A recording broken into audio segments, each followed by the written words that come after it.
Sixth graders, our school officially restarts on April 6th. But in the meantime, we have all this time on our hands. So, one really cool thing that we can use this time for is to build a fun habit. And instead of me teaching you about habits, I'm actually going to call a friend who is an expert on building habits, and he's going to tell you more about a fun habit that he's been building in these last couple weeks. So, let's go. I want to introduce to you guys my boyfriend's brother, but just an amazing person in my life, Sam Crossley. Sam, can you tell us a little bit about yourself, what you do, what you're into? Yeah, hey everybody.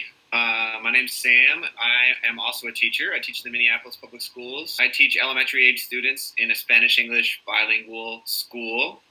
And in addition to all that teaching stuff, I have a ton of interests, including, but not limited to, riding my bike with extreme frequency, which includes playing bike polo. You'll have to check that out.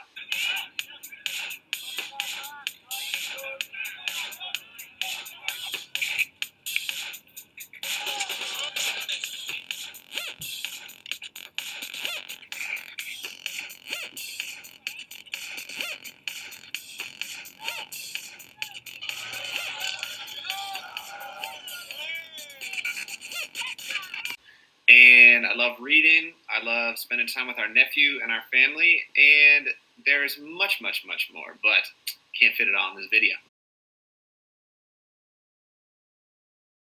So, one thing that he didn't mention, but is really true, is that Sam is a power habit builder. He has some amazing habits, and in fact, I've been inspired by him by a habit he picked up recently. So I'm gonna interview him, asking him a little bit about like why he built this habit, and then also how he built such a power habit.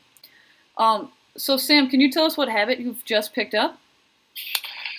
Well, I'll let the habit speak for itself. I have begun doing a bunch of doodling, like just little drawings and lines and creatures and anything that was in my imagination.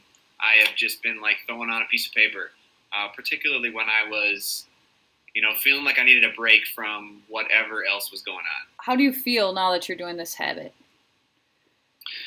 For me, it's a great escape and little release from whatever other things were going on during the day. So I feel like for me, it's a way to help kind of come back to the present moment.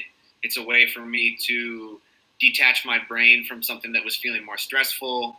It's a way for me to just like be totally wrapped up in one activity, and that one little activity being like putting black lines on a piece of paper and just seeing what my imagination like can hatch. And so it's been calming. It's been just helping me kind of focus on just the present moment.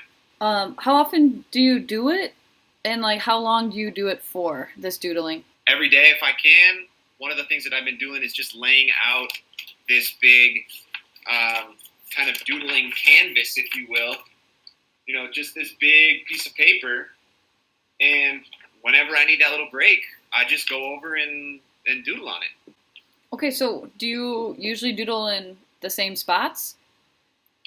Yeah, usually it's either in my kitchen area, or sometimes I put it on like a coffee table or on the floor. But it's always away from wherever I've been working and wherever I've been doing something else. I try to make it a separate space where I go and do that somewhere else. I need to get up. I need to actually go there versus where I've been doing my work or where I've been planning for teaching and planning for students. I'm always at my house and I'm always here in the same spot. And so it's a way to kind of break up the environment. So if I'm really like in a workspace, there's kind of work energy there. And if I need to go be in just like a chill space, I need to go to that spot.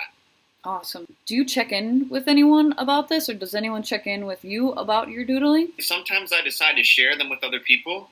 Sometimes if I'm feeling particularly proud of something, or I'm feeling excited about something, or something seems really funny or super goofy, sometimes I want to share it. For example, I was supposed to make something for my students, a little note.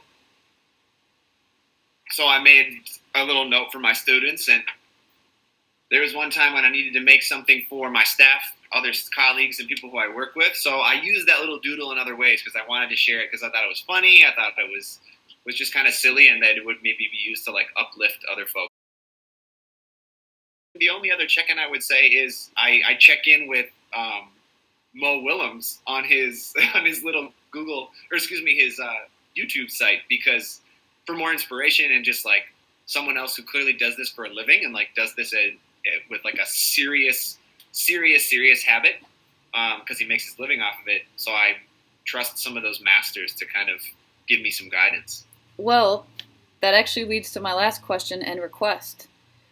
So one thing my kids know about me is I'm not that great of an artist, and it's something that I want to change. And in fact, I've been inspired by you because your habit seems doable and fun, and like it'll help me feel less stressed out when I get stressed during my day. So I was wondering if I could maybe sometimes use you as a check-in person for like sending you doodles that I make so that I have someone who's kind of keeping me on track.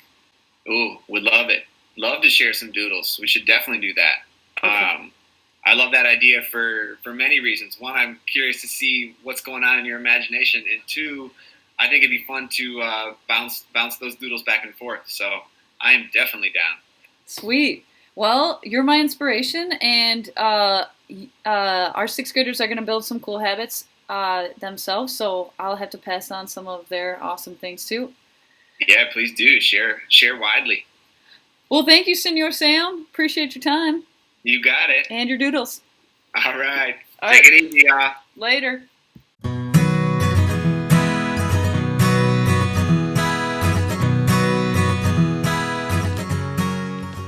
Just making some doodles on a big old doodle paper.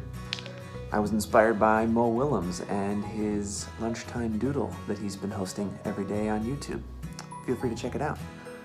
But let's take a look at what some of these doodles look like. I don't claim to be an artist myself, but it has been really fun to just make up doodles and create lines and see what comes to my head. So I'll give you a little peek at what I've been working on.